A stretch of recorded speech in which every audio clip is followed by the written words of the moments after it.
नमस्कार तमाम साथियों का मोस्ट वेलकम क्लास के अंदर। बच्चों, स्क्रीन पर आज का आपका पहला क्वेश्चन रहेगा। स्क्रीन पर आज का आपका पहला क्वेश्चन साथियों शानदार रहने वाला है। श्रीरंगपट्टन की संधि किनके मध्य हुई और कब हुई? सही आंसर जाएगा आपका टीपू सुल्तान और अंग्रेजों के मध्य 1792 में यह संधि होती है। सी आंसर लॉक करो। स्क्रीन पर आपका अगला क्वेश्चन कहता है कि 1857 की क्रांति में फैजाबाद में किसके द्वारा विद्रोहियों को नेतृत्व प्रदान किया गया? क्वेश्चन नंबर आपका शानदार है भी। नाना साहब द्वारा, अजीमुल्ला द्वारा, मौलवी अहमदुल्ला द्वारा और कुंवर सिंह द्वारा। सही आंसर जाएगा आपका, देखो, नाना साहब ने संभाला था कानपुर, अजीमुल्ला ने संभाला था फतेहपुर, मौलवी अहमदुल्ला ने संभाला था फैजाबाद, कुंवर सिंह द्वारा संभाला गया आपका जगदीशपुर का नेतृत्व है। सी आंसर सही आंसर जाएगा, फैजाबाद को संभालता है भी मौलवी अब्दुल्ला। और प्रतापी शासक सिंहण, जिसका शासन काल है 1210 ईस्वी से लेकर 1246 ईस्वी था, किस वंश का शासक था? यादव वंश, गंग वंश, कदम वंश और काकतीय वंश। Very very most important question है और इसका सही आंसर जाएगा आपका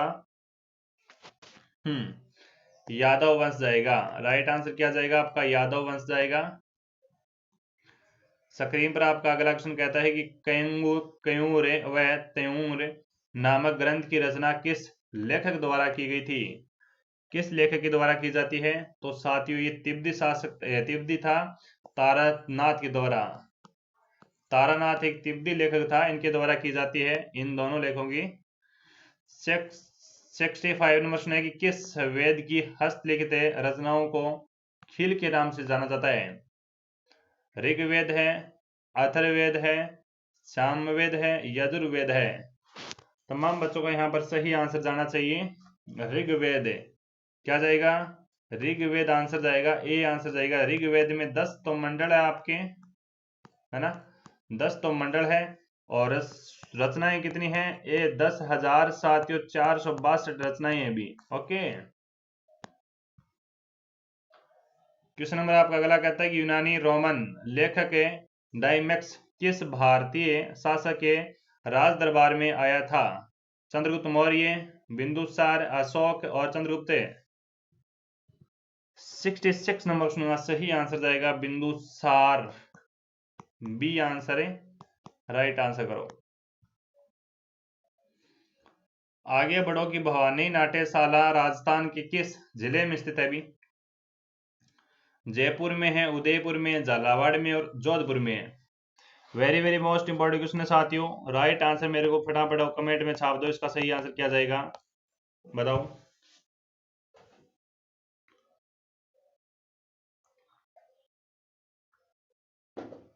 राइट आंसर क्या जाएगा बताओ। 7 नंबर क्वेश्चन, भवानी नाट्यशाला साथियों झालावाड़ में है। कहां पर है? झालावाड़ में है साथियों। हाँ, झालावाड़ में इसका निर्माण 1921 में करवाया गया। किसके द्वारा? भवानी सिंह के द्वारा करवाया गया। कौन सी शैली में करवाया जाता है? ओपेरा शैली में करवाया जाता है। स्क्रीन का आपका अगला क्वेश्चन कहता है कि खेराड़ी राजस्थान की एक बोली है, का प्रभाव क्षेत्र बताओ। बताओ।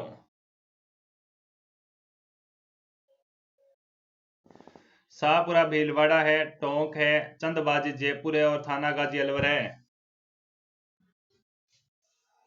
खेराड़ी राजस्थान की एक बोली है, का प्रभाव क्षेत्र बताओ। का प्रभाव क्षेत्र बताओ।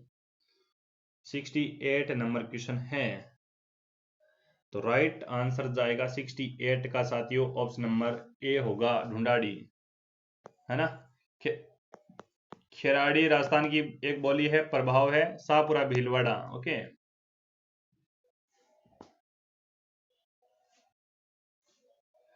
आगे बढ़ो कि उदयपुर महाराणा जगत सिंह सेकंड के दरबारी कवि नेक राम रचित रचना कौन सी है? जगत विलास, वंश समुच्चय, सहज प्रकाश और रसराज। बताओ, करो आंसर।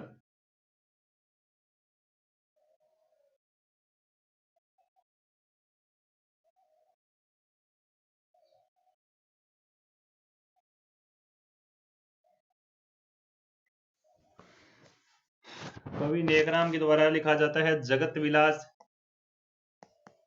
ये आंसर जाएगा, जगत विलास जैसे लिखा जाता है, ठीक है। और वंश समुच्चय लिखा जाता है साथियों, वंश समुच्चय लिखा जाता है मुरारी दान के द्वारा। मुरारी दान लिखता है साथियों। सहज प्रकाश लिखता है, सहज प्रकाश सहजोबाई लिखती है भी, सहजोबाई लिखती है, सहज प्रकाश है। हाँ जी बिल्कुल सही। रसराज है, रसराज लिखता है आपका मत्तीराम, मत्तीराम लिखता है। तो ए आंसर और सही आंसर जाएगा आपका, करेक्ट आंसर है।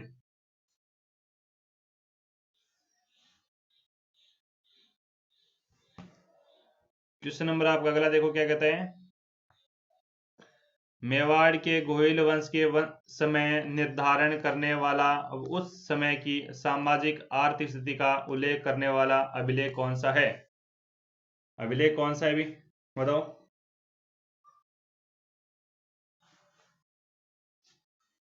करो आंसर भी, बढ़िया बढ़िया उत्तर दो मेरे को फटाफट, क्या आंसर जाएगा।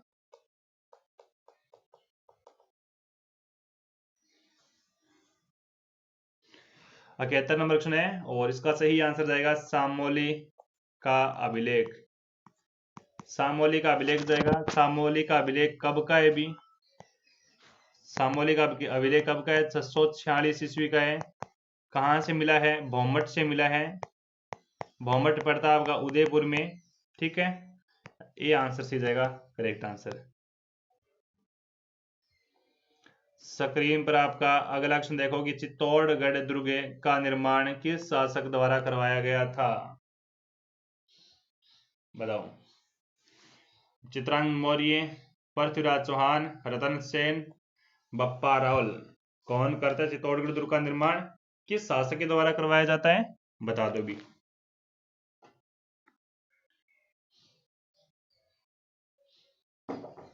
करो आंसर।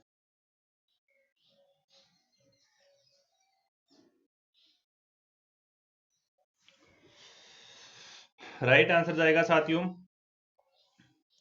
चित्रांगद मौर्य ने करवाया था। ए आंसर जाएगा। ये दुर्ग सबसे बड़ा दुर्ग है, गंभीरी और बेड़े नदी के संगम पर बना हुआ है।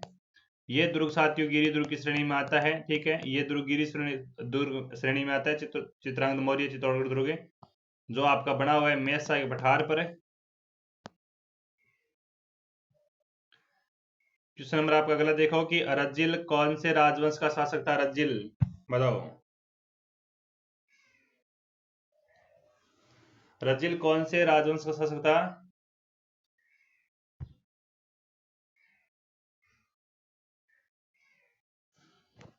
गुर्जर, प्रतिहार वंश, चौहान वंश, गोहिल और परमार का। रज्जिल कौन से राजवंश का शासक था? रज्जिल, रज्जिल का पुत्र नरभट्ट था भी है।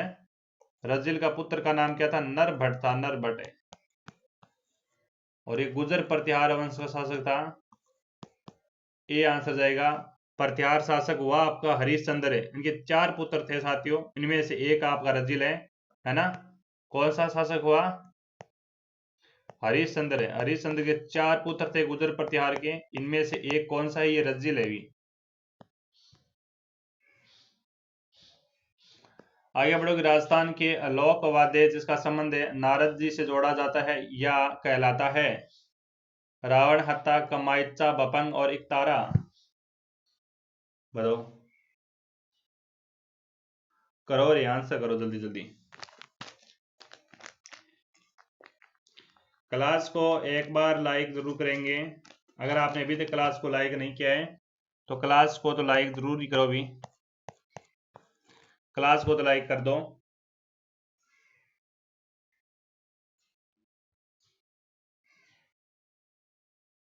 बताओ।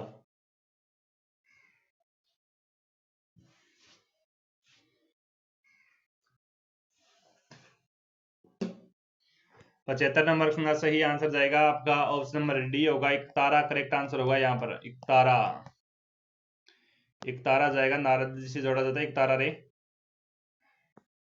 राजस्थानी साहित्य की रचना विरुद्ध छतरी में किस शासक की शौर्य का गाथा का उल्लेख है? राजस्थान साहित्य की रचना विरुद्ध छतरी किस शासक की मौर्य गाथा का उल्लेख है? बप्पा। महाराणा प्रताप, सांगा और कुंभा। बताओ, करो आंसर। 76 नंबर क्वेश्चन आपका स्क्रीन पर है। विरोध छतरी रचना दुर्सा अड्डा द्वारा रचित है। इस रचना में मेवाड़ के शासक महाराणा प्रताप के शौर्य गाथा का वर्णन मिलता है। दुर्सा अड्डा अकबर के दरबारी कवि था महाराणा प्रताप है। सही आंसर जाएगा बी आंसर। विरुद्ध छतरी किसके द्वारा लिखी जाती है? दुर्सा अड्डा। और दुर्सा अड्डा साथियों किसका दरबारी था? अकबर का दरबारी था भी। 79 नंबर क्वेश्चन कहता है कि राजस्थान राज्य का शास्त्रीय नृत्य कौन सा है?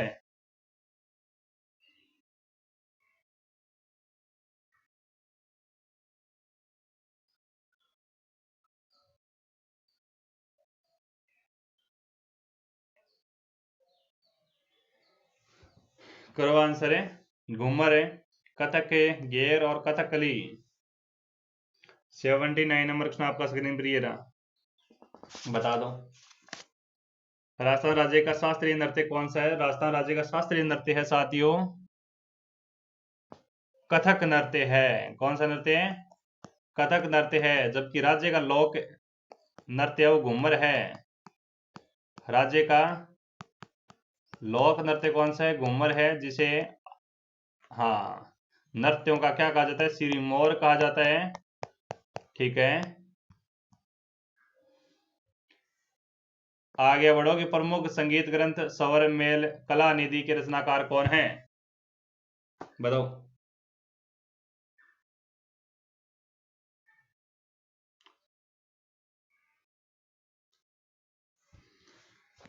ब्रजपाल भट्ट, रामादमात्य और मोहम्मद रज्जा और सोमपाल। शानदार क्वेश्चन। ब्रजपाल भट्ट लिखता है गोविंद राधा गोविंद संगीत सा लिखता है। रामादमात्य लिखता है आपका स्वर मेल कलानिधि। नगमगाते आसफी लिखता है मोहम्मद रज्जा और संगीत लिखता है सोमपाल। राइट आंसर जाएगा रामादत्ते। बी आंसर होगा रामादत्ते। क्वेश्चन नंबर आपका अगला देखो कि दुम्भांबी तमोटी तपई आदि को राजस्थान की कला व संस्कृति की किस विषय से संबित किया जा सकता है? करो आंसर।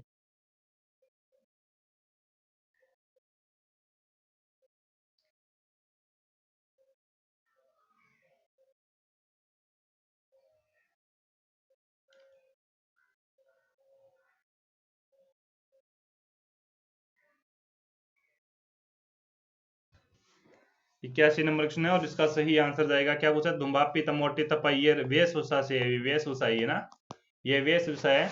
दुम्बापी एक प्रकार का वस्त्र विशेष होता है। तमाटी साथ ही ओढ़ने की चादर होती है और तपई एक तपई का प्रकार का कपड़ा होता है, वेशभूषा होता है भी। ग्रासिया जनजाति की सर्वाधिक जनसंख्या का सह केंद्रित किस जिले में है? 12 में है, सिरोही में है, उदयपुर में और प्रतापगढ़ में है। अगर चैनल को अभी तक सब्सक्राइब नहीं किया है तो चैनल को सब्सक्राइब कीजिएगा। हमारे चैनल पर आपको दमदार तरीके से कंटेंट के साथ पढ़ाया जाता है। खूब छपने वाले क्वेश्चन हैं आपके, ये दमदार क्वेश्चन है भी। और 82 नंबर सुना सही आंसर जाएगा। ग्रासिया जनजाति राज्य की तीसरी बड़ी जनजाति है भी। राज्य की तीसरी बड़ी जनजाति ग्रासिया जनजाति, जो आपकी सबसे ज्यादा पाई जाती है सिरोही जिले के आबू रोड और पिंडवाड़ा तहसील में है। सिरोही जिले की कौन कौन सी तहसील है साथियों? एक तो आपकी आबू रोड है और एक साथियों आपका पिंडवाड़ा है। पिंडवाड़ा, ठीक है। हाँ, माउंट आबू की नक्की झील ग्रासिया जनजाति की पवित्र स्थल माना जाता है और ये जनजाति मोर आदर्श पक्षी मानते हैं, मोर को मानते हैं। और नक्की झील पवित्र झील इनकी। आगे बढ़ोगे। राजस्थान सरकार द्वारा टिड्डा चेतावनी संगठन स्थापित किया गया था। टिड्डा टिड्डा बताओ। टिड्डा टिड्डा चेतावनी संगठन है जयपुर, जोधपुर, गंगानगर और बीकानेर है। टिड्डा बताओ रे, टिड्डा बताओ। टिड्डा कृषि और किसान कल्याण मंत्रालय के अधीन आने वाला टिड्डा चेतावनी संगठन मुख्य रूप से राजस्थान और गुजरात जैसे राज्यों में टिड्डी को निगरानी में संरक्षण और नियंत्रण के लिए जिम्मेदार है। और जोधपुर इसका सही आंसर जाएगा बी आंसर, जोधपुर है। जोधपुर राइट आंसर है। आगे बढ़ोगे। राज्य में सर्वप्रथम किस रियासत में डाकण प्रथा को अपराध या गैर कानूनी घोषित किया गया था? डाकण प्रथा ये कुप्रथा है साथियों। ये कुप्रथा है एकदम, डाकण प्रथा। ठीक है, इसको बंद कब किया गया था? ये 1853 में बंद किया गया था। ठीक है, मेवाड़ रियासत, मारवाड़, जयपुर और बूंदी रियासत। करो आंसर।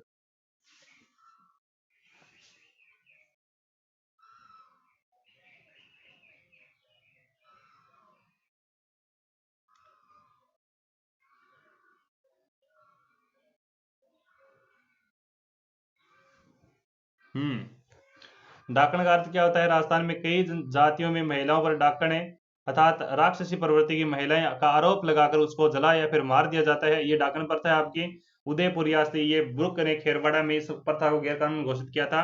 यहाँ पर है मेवाड़ रियासत जाएगा आपका, उदयपुर में स्थान पड़ेगा आपका खेरवाड़ा। ठीक है, किसने करता है? जे सी ब्रुक है। जे सी ब्रुक करता है, अभी इस पर रोक लगाता है, अपराध गैर कानूनी घोषित करता है खेरवाड़ा के अंदर, उदयपुर में पड़ता है मेवाड़। नेक्स्ट क्वेश्चन है कि ग्रास या जनजाति में विवाह के मुख्य प्रकार है, अभी बताओ।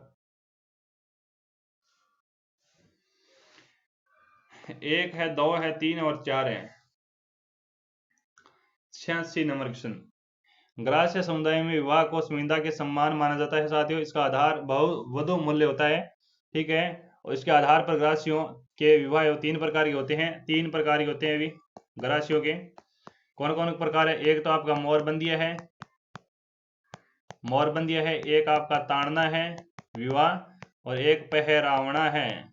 ये तीन प्रकार हैं, तो तीनों याद रखेंगे। सी आंसर जाएगा, सी आंसर। आगे बढ़ो। और मवेशियों के विक्रय के समय वसूले जाने वाली लाग या फिर कर को कहा जाता है? सिंगोटी, कीणा, डाकण और बिगोड़ी। बताओ।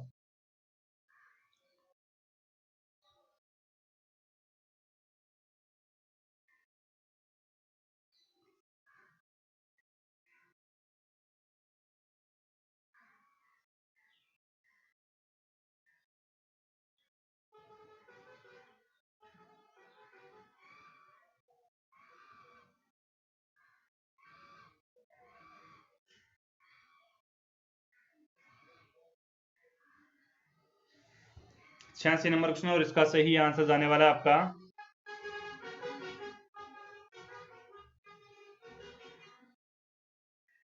87 नंबर क्वेश्चन, और इसका सही आंसर जाएगा सिंगोटी।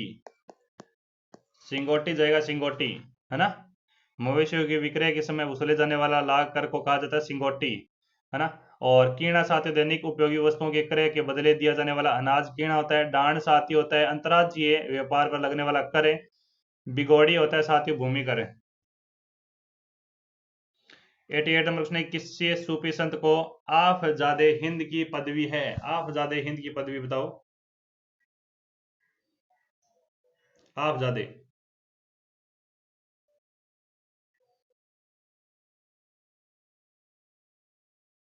हम्म,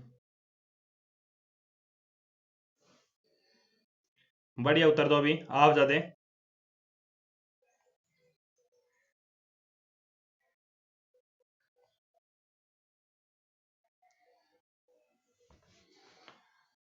एटी एट नंबर क्वेश्चन का सही आंसर जाएगा साथियों आपका ऑप्शन नंबर ए होगा, ख्वाजा मोइनुद्दीन चिश्ती को आफजादे हिंद की उपाधि है।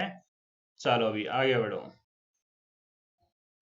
निम्न में से युगों में कौन सा युगम असुमलित है? अभी कौन सा युगम असुमलित दिखाई दे रहा है? अभी बताओ, करो कमेंट में आंसर कर दो सारे बच्चे फटाफट।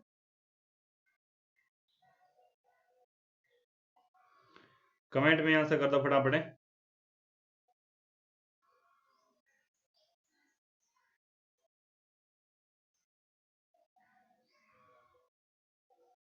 क्या आंसर जाएगा अभी?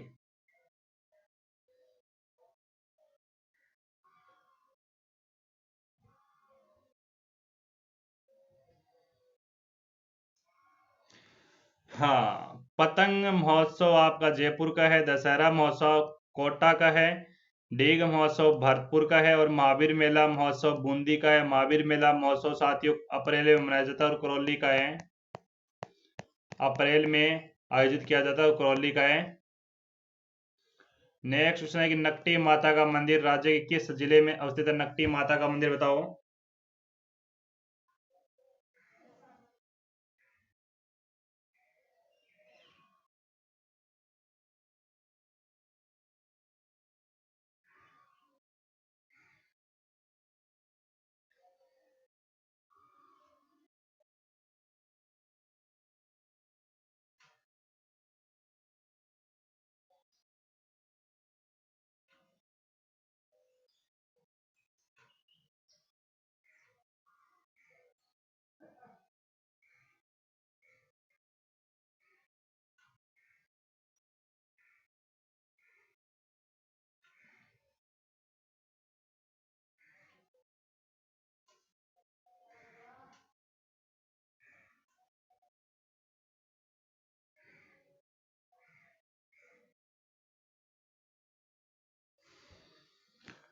नकटी माता का मंदिर साथियों जयपुर में भी,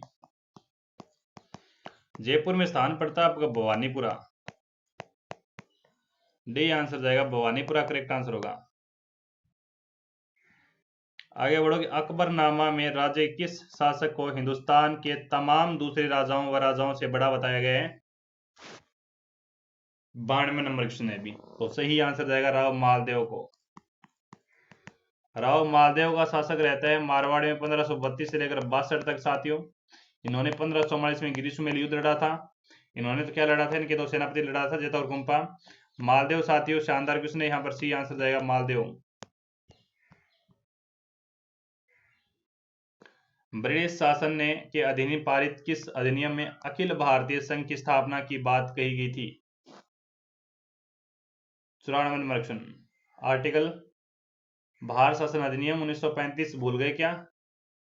बी आंसर जाएगा, बी आंसर सी जाएगा। संविधान के किस अनुच्छेद में वाक अभिव्यक्ति की स्वतंत्रता का उल्लेख किया गया है? 95 नंबर क्वेश्चन, हाँ करो आंसर। आर्टिकल 23 है, 28 है, 29 और 25 है।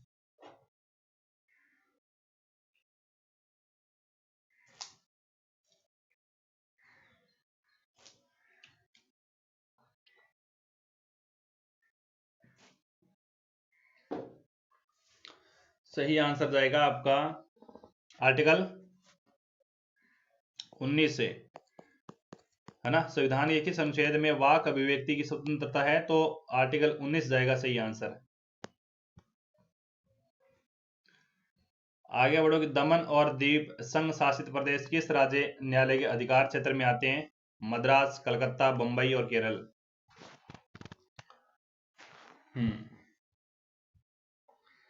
करो आंसर। 96 नंबर क्वेश्चन,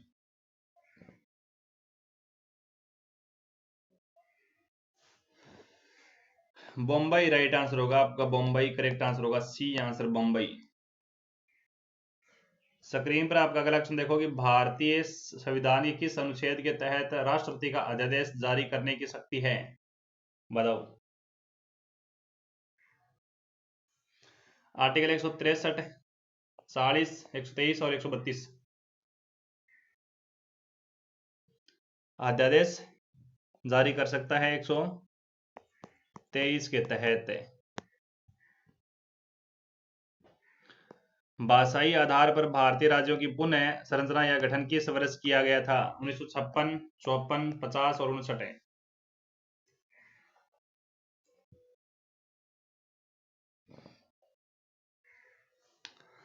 98 नंबर का सही आंसर जाएगा 1900। इस आयोग भाषाई आधार पर राज्यों का पुनर्संरचना आयोग बिठाया जाता है साथियों आपका। पहला आयोग बिठाया जाता है फजल अली आयोग। दूसरा आयोग बिठाया जाता है साथियों आपका केंद्रू और के एम पणिकर थे साथियों इसके अंदर। इस आयोग के अंदर 3 सदस्य थे। यहाँ पर 1956 है, सही आंसर जाएगा। 30 दिसंबर की बात है, रिपोर्ट सौंपी थी 30 दिसंबर को। आगे बढ़ोगे, भारत की अंतरराष्ट्रीय सीमा का सर्वाधिक विस्तार किस राष्ट्र के साथ है? चीन, पाकिस्तान, बांग्लादेश और नेपाल। 99 नंबर क्वेश्चन है। भारत की सीमा साथियों काफी सारे देशों के साथ लगती है। भारत की सीमा है ना 8 राज्यों के साथ, 8 देशों के साथ लगती है। वैसे भारत की अंतरराष्ट्रीय सीमा की विस्तार है वो 7 पड़ोसी राज्यों के साथ है यहाँ पर, ठीक है।